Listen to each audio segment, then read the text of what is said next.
Hi guys, Leslie here with James Martin Signature Vanities. Today I'm in the beautiful Dallas showroom and I'm going to show you how to remove and replace a drawer from your James Martin Signature Vanity. First, you want to locate the tabs on either side that lock the drawer to the drawer glides. You want to gently push the tabs inward. This will unlock the drawer from the glides. Then you will be able to lift the drawer up and out. Now you can see where the levelers are located on each side of the glides. When your vanity is new, the levelers are preset to the lowest level.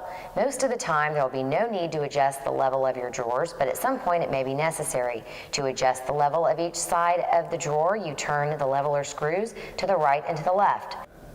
Now I'm going to show you how to replace the drawer. Set the drawer gently on the drawer glides.